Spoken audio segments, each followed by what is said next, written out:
Hello student, today in this lecture we are going to learn question number 4, that is methods of issue of shares part 3 of 4। मतलब इसके पहले ही देखो methods of issue of shares total 4 part में divide हो चुका है। उसमें से 2 पार्ट हम लोगों ने पहले लेक्चर में कंप्लीट किए हैं। आज हम कंप्लीट करेंगे part number 3। Part number 3 include ESOS, ESPS, SARS and sweet equity. म्हणजे आज आपण पार्ट नंबर 3 मध्ये ह्या 4 गोष्टींचा अभ्यास करणार आहोत। ESOS, ESPS, SARS and sweet equity. So let's start with part number 3. Okay, so these are total methods of issue of shares is divided in 4 parts. Public offer we have already completed, existing equity shares we have already completed, and today we are going to learn existing employees. Under this category there are 4 parts or 4 options, that is ESOS, ESPS, SARS and sweet equity. मग आपण आज existing employee हा जो part आहे, part number 3, कसला part number 3? Methods of issue of shares, त्याचा अभ्यास आज आपण करणार आहोत। First is employees stock option scheme, ESOS. Under this scheme, permanent employees, directors or officers of the company or its holding company or subsidiary company are offered the benefit or right to purchase the equity shares of the company at a future date at predetermined price.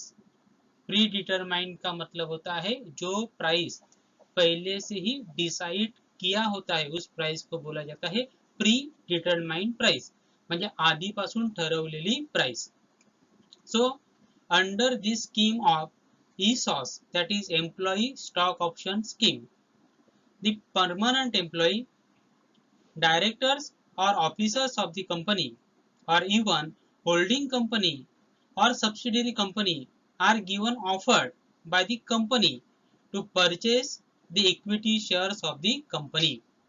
So company gives preferential rights, or from company gives or company offers equity shares to their permanent employee, to their directors, to their officers, to holding companies or to subsidiary companies to purchase the equity shares of the company.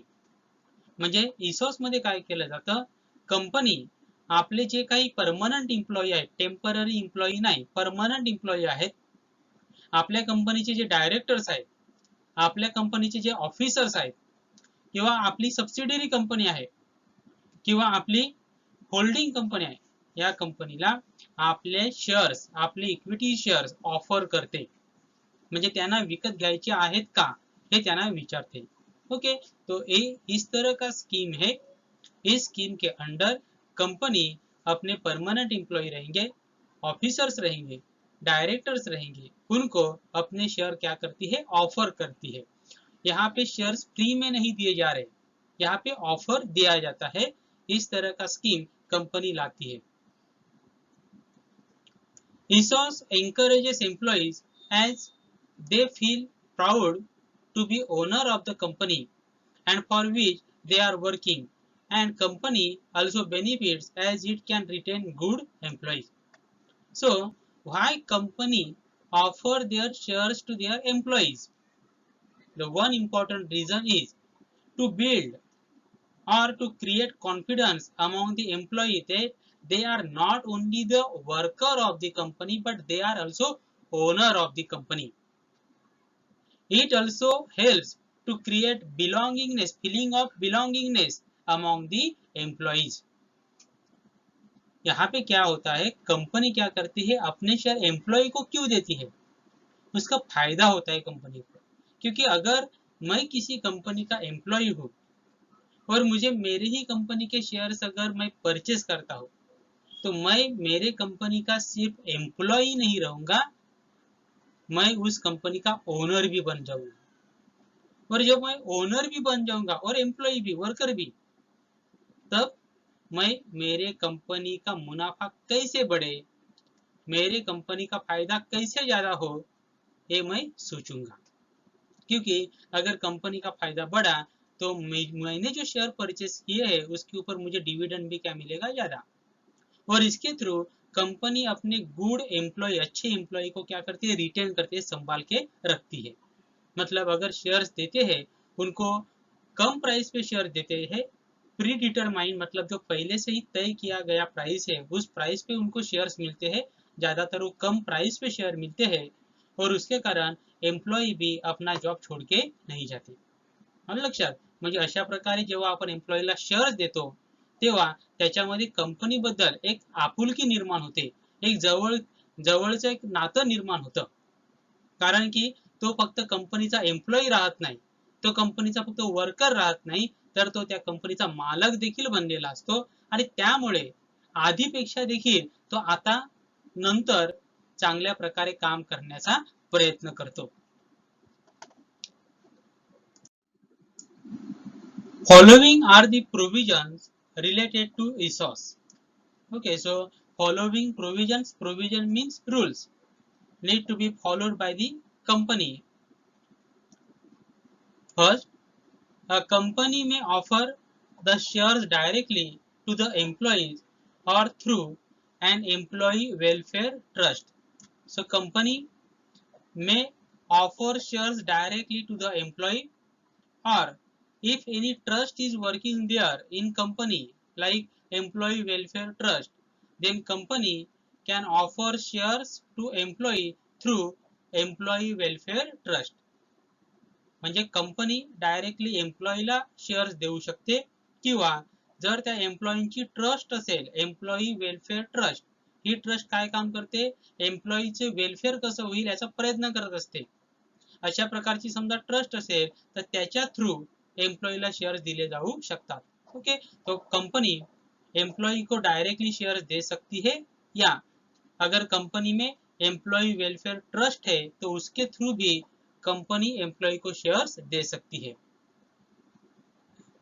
Second, the shares are offered at a price lesser than their market price.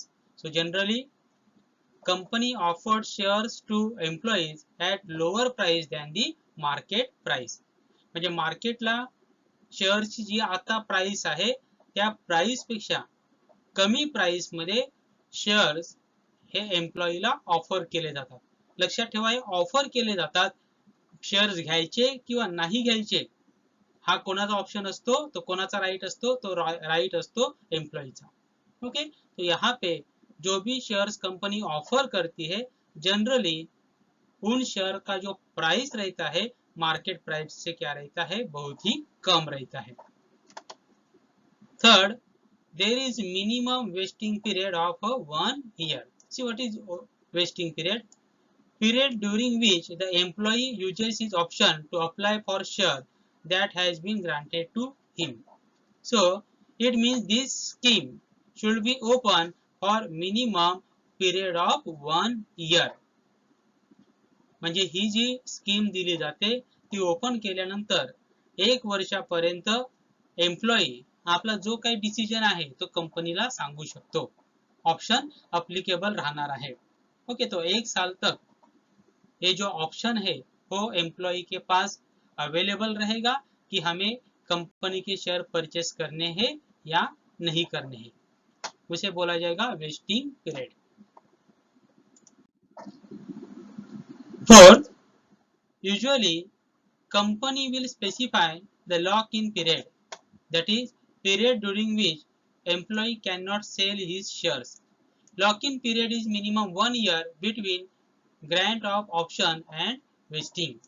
Okay, so lock-in period, generally companies specify lock-in period for the shares offered to employee under ESOP scheme. म्हणजे ह्या scheme through share holder एम्प्लॉईला जे shares दिले जातात त्यासाठी company एक lock in period specify करते. Lock in period म्हणजे त्या period मध्ये एम्प्लॉई आपले जे शेअर्स आहेत ते दुसऱ्याला विकू शकणार नाही. हा पिरियड जनरली 1 इयरचा असू शकतो. किती इयरचा असतो? 1 इयरचा असतो. ओके, तो यहाँ पे कंपनी लॉक इन पीरियड, ज्यादातर कंपनी क्या करती है, लॉक इन पीरियड देती है. लॉक इन पीरियड मतलब क्या? उस पीरियड में एम्प्लॉई अपने जो शेयर्स है जो इस स्कीम से लिए गए हैं, हाँ अगर उसने डायरेक्टली मार्केट से लिए तो नो प्रॉब्लम, लेकिन अगर इस स्कीम से अगर एम्प्लॉई ने शेयर्स लिए हैं तो वो शेयर्स उतने समय तक, लॉक इन पीरियड तक दूसरे को बेच नहीं सकता. वो पीरियड खत्म होने के बाद एम्प्लॉई चाहे तो वो शेयर्स दूसरे को बेच सकता है. ज्यादातर लॉक इन पीरियड 1 ईयर का दिया जाता है. Fifth, shares issued under this scheme does not enjoy any dividend or voting right till the employee buys the shares. Okay, तो जब तक एम्प्लॉई ये जो शेयर्स है वो परचेस नहीं करता, फॉर एग्जांपल मुझे कंपनी ने ऑफर किए 100 शेयर्स, लेकिन अभी तक मैंने वो परचेस नहीं किए, तब तक मुझे उन शेयर्स के ऊपर डिविडेंड नहीं मिलेगा या मुझे वोटिंग का अधिकार भी नहीं मिलेगा. Employee will get dividend, employee will get voting right after purchasing the shares offered by the company under this scheme. म्हणजे एकदा ते शेअर परचेस केले, शेअर्स परचेस केल्यानंतर एम्प्लॉईला डिव्हिडंड पण दिला जाईल आणि त्याला वोटिंग राईट्स पण मिळेल. परंतु जोपर्यंत तो शेअर्स परचेस करत नाही तोपर्यंत त्याला वोटिंग राईट देखील मिळणार नाही आणि डिव्हिडंड देखील मिळणार नाही. Company has to get approval of shareholders through special resolution to issue ESOPs. Okay, so if company want to issue ESOPs, that is employee stock option scheme, then company need to get approval from shareholder through special resolution. म्हणजे जर ESOP scheme कंपनीला applicable करायची आहे, implement करायची आहे, तर कंपनीला share होल्डरचं approval घ्यावं लागतं by passing special resolution. Special resolution म्हणजे असं रिझोल्युशन ते पास करण्यासाठी मिनिमम 75% मेजोरिटी लगते.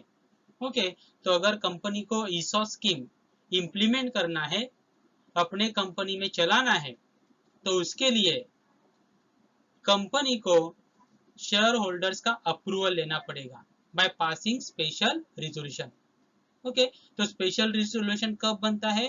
उस रिजोल्यूशन को पास करने के लिए कम से कम 75% क्या लगती है? मेजोरिटी लगती है. 7th, employee cannot transfer his option to any other person. So if offer is given to one employee, then that employee cannot transfer his offer to other person. म्हणजे जर एखाद्या एम्प्लॉई, समजा मला कंपनीने ऑफर दिली 100 शेअरची, तर मी माझे 100 शेअरची ऑफर मी दुसऱ्या एम्प्लॉईला ट्रान्सफर करू शकत नाही. म्हणजे पाहिजे तर मी ते शेअर्स घेऊ शकतो, पण मी ती ऑफर दुसऱ्या एम्प्लॉईला ट्रान्सफर करू शकत नाही. ओके, तो एक एम्प्लॉई को दिया गया ऑफर वो एम्प्लॉई किसी दूसरे एम्प्लॉई को या किसी दूसरे पर्सन को ट्रांसफर नहीं कर सकता. नॉर कैन बी प्लेज और mortgage the shares issued under ESOPs. Okay, याद रखो, अगर आपको कंपनी के थ्रू शेयर्स मिले अंडर ESOPs, वो शेयर्स आप एज अ प्लेज करके भी नहीं रख सकते. मतलब लोन लेने के लिए हम सिक्योरिटी रखते हैं ना, मॉर्गेज रखते हैं ना, कुछ गिरवी रखते हैं, तो लोन लेने के लिए इस तरह के जो शेयर्स रहते हैं वो हम मॉर्गेज नहीं रख सकते. म्हणजे कर्ज घेताना आपल्याला काहीतरी मॉर्गेज ठेवावं लागतं, काहीतरी आपल्याला गहाण ठेवावं लागतं, आणि आपले जे शेयर्स असतील जे आपल्याला ह्या स्कीमच्या थ्रू मिळालेले आहेत ते आपण मॉर्गेज साठी वापरू शकत नाही. याद रखो, अगर दूसरे शेयर्स रहेंगे जो मैंने ओपन मार्केट से परचेस किए हैं, वो शेयर्स मैं मॉर्गेज के लिए इस्तेमाल कर सकता हूँ, लेकिन अगर मुझे इस स्कीम के थ्रू शेयर्स मिले हैं वो शेयर्स मैं मॉर्गेज के लिए इस्तेमाल नहीं कर सकता, मतलब गिरवी रखने के लिए इस्तेमाल नहीं कर सकता। 8. Company has to set up compensation committee to administer ESOS, and company need to set up one compensation committee to monitor the entire this scheme. ही जी स्कीम आहे ती मॉनिटर करण्यासाठी, त्याला रेग्युलेट करण्यासाठी कंपनीला एक कंपेन्सेशन कमिटी काय करावी लागते, इस्टॅब्लिश करावी लागते.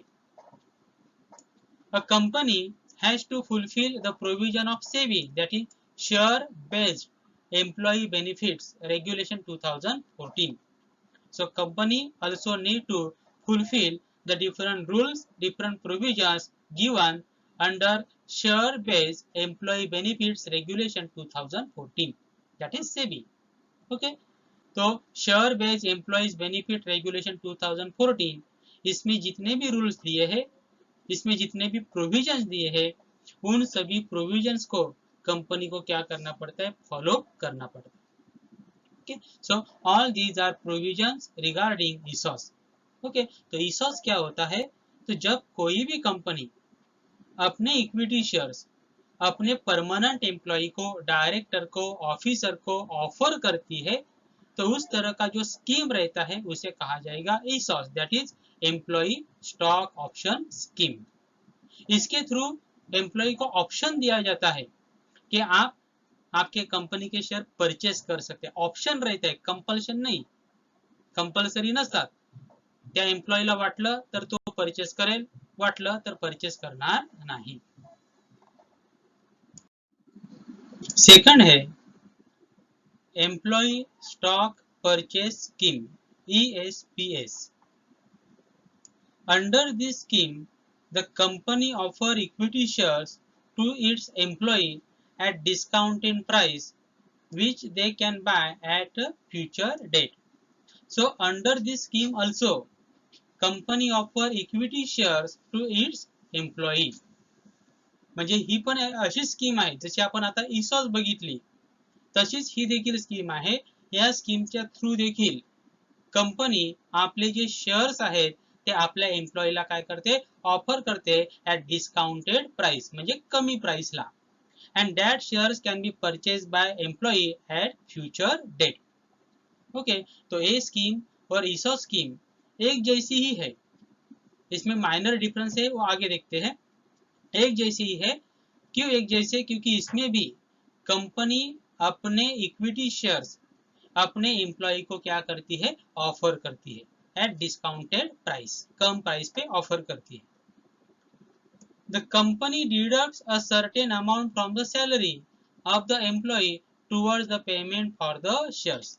That is only difference between ESPS and ESOS. ESOS में क्या होता है, ESOS उसमें क्या होता है, आपको शेयर का प्राइस डायरेक्टली पेड करना पड़ता है, आपको मतलब एम्प्लॉय को. ओके, तो एम्प्लॉय ने अगर 100 शेयर परचेस किए तो एम्प्लॉय को 100 शेयर का जितना भी प्राइस रहेगा वो डायरेक्टली कैश में पेड करना पड़ेगा. लेकिन ESPS में क्या होता है, आपके शेयर का जितना भी वैल्यू होता है वो धीरे धीरे इंस्टॉलमेंट में आपके सैलरी में से माइनस किया जाता है. आपके शेयर का जितना भी प्राइस होता है वो आपके सैलरी में से इंस्टॉलमेंट में माइनस किया जाता है. इससे फायदा क्या होता है, एम्प्लॉय को एक साथ कॅश में पैसा देने की जरूरत नहीं पडती है. हा लक्षात. म्हणजे या ठिकाणी देखील काय, इक्विटी शेअर्सच ऑफर केले जातात, कमी प्राइसलाच ऑफर केले जातात. फायदा एवढाच होतो की एम्प्लॉयच्या सॅलरी मधनं ते पैसे मायनस केले जातात इन्स्टॉलमेंट मध्ये.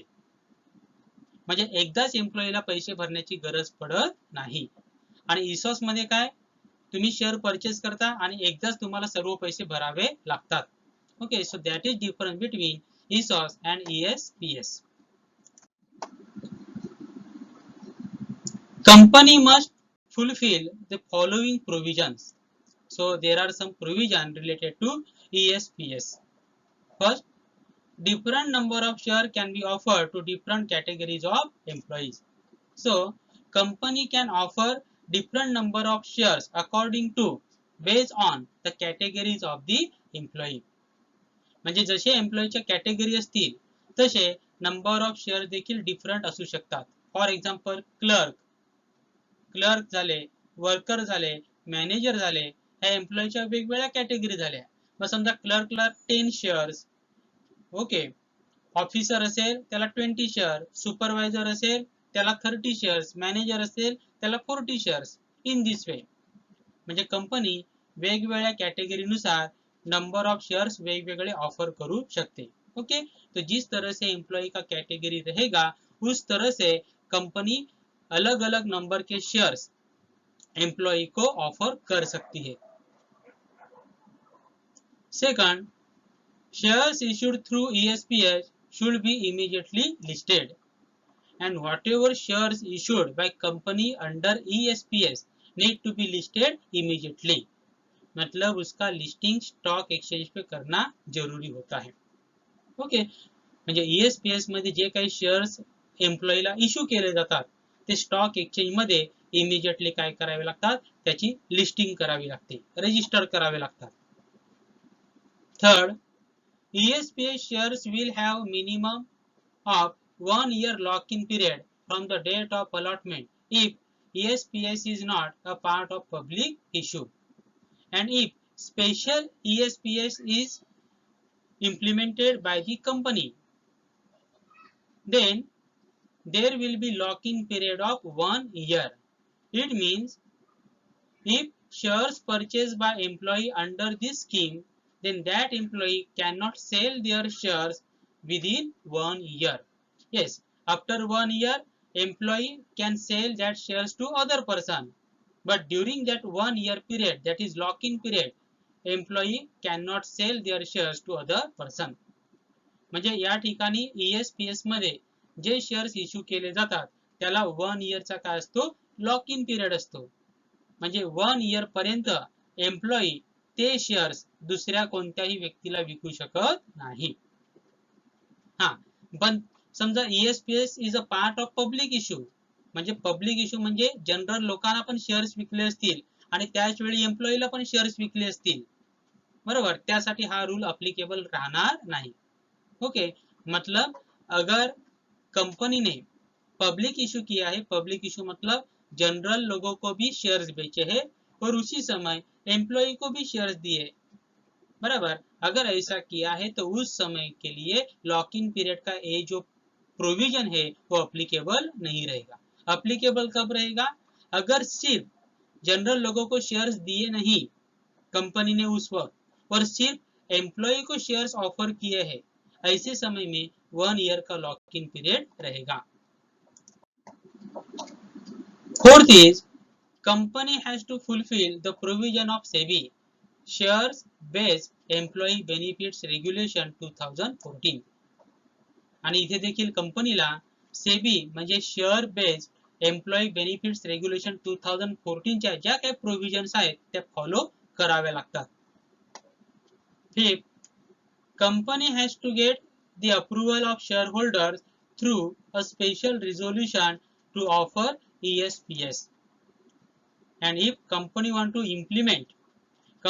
introduce scheme of ESPS, then company need to take approval from shareholder by passing special resolution in the meeting.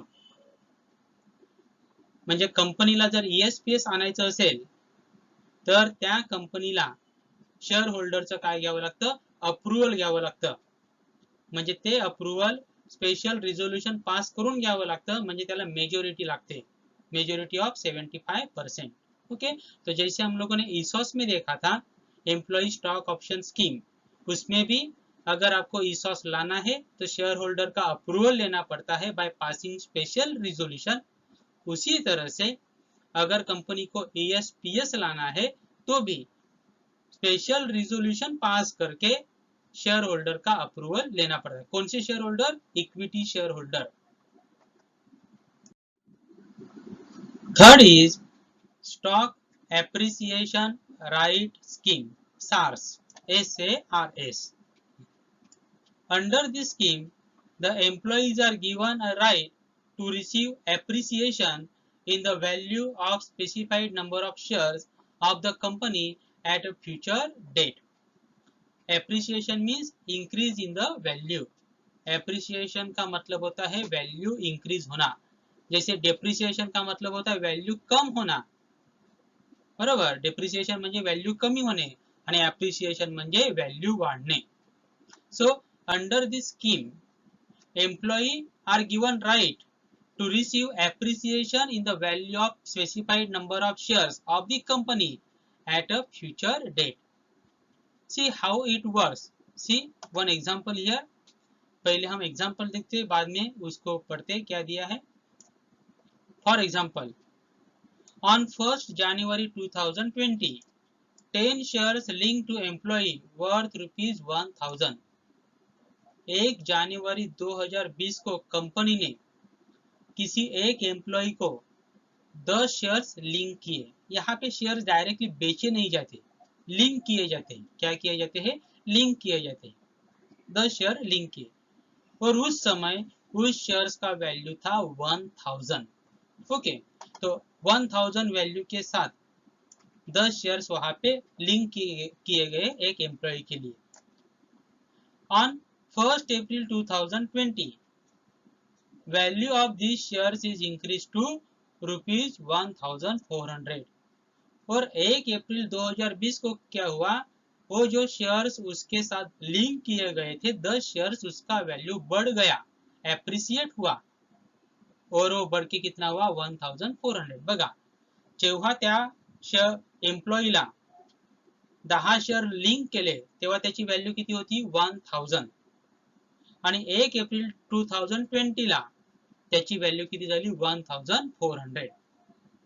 Here employee can opt his और right and may get rupees 4000 from company in cash or get equity share of rupees 400. यहाँ पे देखो, अभी employee के share जब link किए गए, बराबर, एक फ्री में लिंक किए जाते हैं. इसके लिए एम्प्लॉई से 1000 रुपया कंपनी ने लिया नहीं. ओके, लिंक किए गए और उसका वैल्यू कितना हुआ 1400. 400 रुपया बढ़ गया.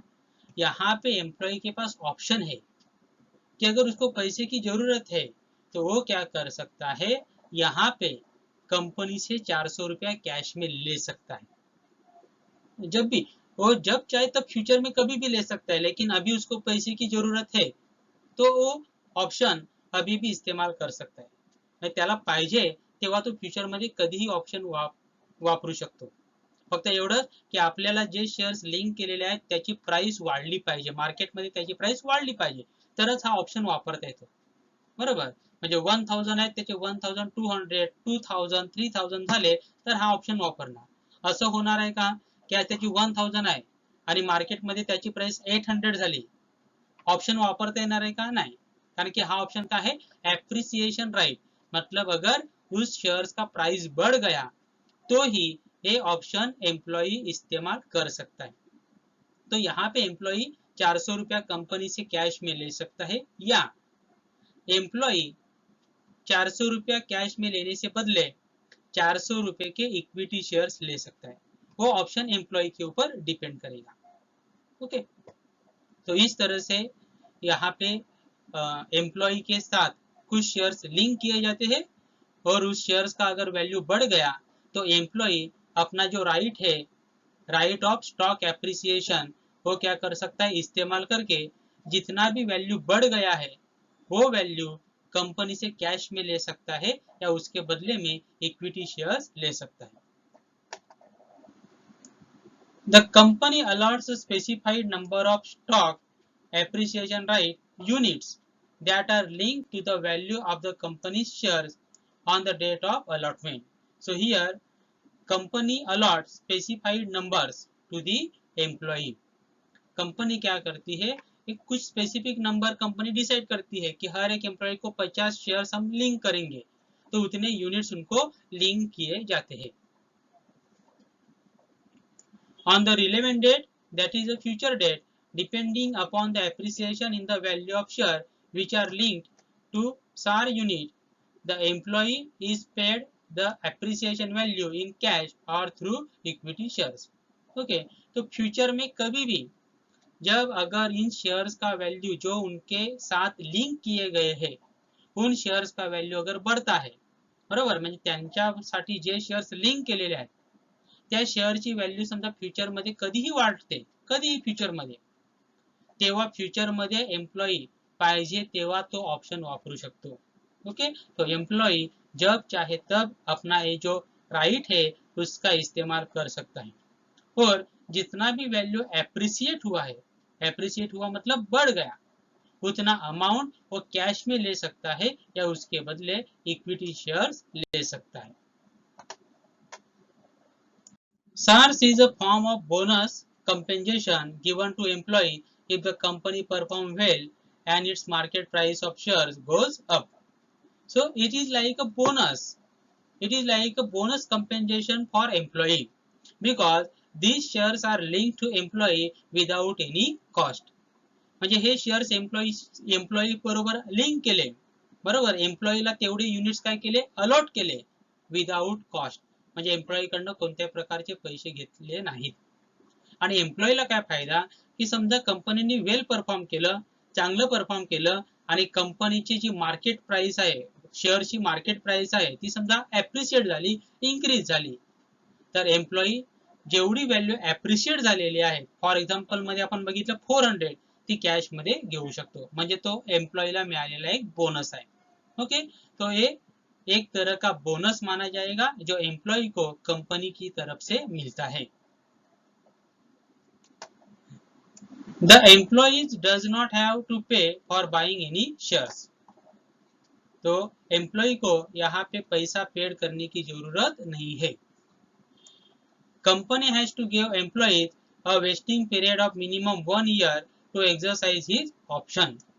Okay, so कम से कम 1 साल दिया जाता है वो ऑप्शन चूज करने के लिए या यूज करने के लिए. तो एम्प्लॉई कम से कम 1 साल उनको दिया जाएगा, जरूरी नहीं कि एक ही साल में उसको इस्तेमाल करना है, फ्यूचर में कम से कम 1 साल तो उनको देना ही पड़ेगा, बराबर है.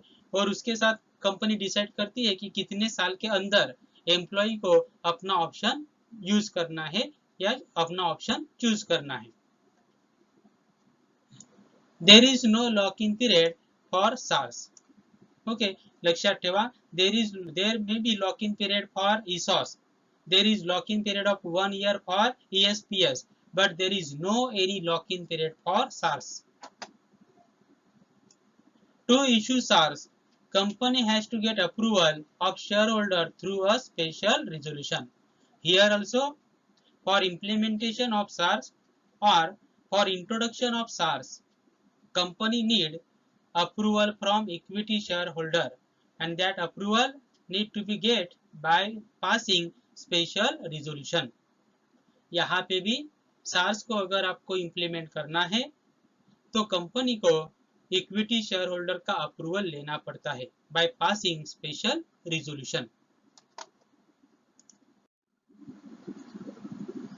Fourth is sweet equity shares. These are shares issued by company to its director or employee at a discount or for consideration other than cash. So these shares are issued to directors or employee at a discount or for consideration other than cash. मतलब directors को अगर पैसा देना है या employ को पैसा देना है, उसके बदले में कंपनी क्या दे सकती है, शेयर दे सकती है at discounted price. It is issued in recognition of their valuable contribution to the company which has resulted in increased profit. और इस तरह से शेयर्स क्यों दिए जाते हैं, एक रिकॉग्निशन रहता है, एक एम्प्लॉय का या डायरेक्टर का एप्रिसिएशन करने के लिए इस तरह के शेयर्स दिए जाते हैं. अगर डायरेक्टर या एम्प्लॉय अच्छा काम करते हैं तो उनको एप्रिसिएट करना पड़ता है, बराबर, और वो एप्रिसिएट करने के लिए इस तरह से कंपनी डिस्काउंटेड प्राइस पे उनको शेअर्स दे सकती है. म्हणजे कोणीही डायरेक्टर किंवा एम्प्लॉई जर त्यांचं काम चांगलं असेल, त्यांचं कंपनीसाठी चांगलं कॉन्ट्रीब्युशन असेल, मग त्यांना ऍप्रिशिएट करावं लागतं, त्यांना शाबासकी द्यावी लागते आणि त्यासाठी कंपनी त्यांना हे शेअर देते डिस्काउंटिंग प्राइसला, म्हणजे कमी प्राइसला. Sweet equity shares rank pari passu that is equal to with other equity shares. मतलब जो नॉर्मल इक्विटी शेयर्स रहते हैं उनके लिए जितने भी अधिकार होते हैं वैसे ही अधिकार स्वीट इक्विटी शेयर्स के लिए भी लागू पडेंगे। म्हणजे नॉर्मल इक्विटी शेअर्सला जे वोटिंग राईट असतात किंवा इतर अधिकार असतात तेच अधिकार सर्वच्या सर्व कोणाला लागू पडणार आहे, स्वीट इक्विटी शेअर्सला देखील लागू पडणार आहे। त्याला म्हटलं जातं pari passu means equal. These shares have a lock-in period of 3 years that they cannot be transferred during this period. Remember, in case of sweet equity shares, there is lock-in period of 3 years. It means during this period, one employee or one director cannot sell these shares to other person. म्हणजे ह्या period मध्ये डायरेक्टरला मिळालेले shares किंवा एम्प्लॉईला दिले गेलेले shares employee किंवा director दुसऱ्या पर्सनला विकू शकत नाही। Company has to get a approval of shareholders through special resolution to issue sweet equity shares. Here again, if company want to issue sweet equity shares to director or to employee, then company need approval of equity shareholder and that can be taken by passing special resolution. लक्षात ठेवा इथे देखील म्हणजे आपण बघितलं ESOS असेल, ESPS असेल, बरोबर, किंवा स्वीट इक्विटी शेअर्स असतील, सर्वांमध्ये शेअर होल्डरचं अप्रूव्हल घ्यावं लागतं आणि ते स्पेशल रिझोल्यूशन पास करून घ्यावं लागतं आणि ते पास केलं तरच आपल्याला या प्रकारच्या ज्या स्कीम आहेत त्या आपल्या कंपनीमध्ये ऑफर करता येतात।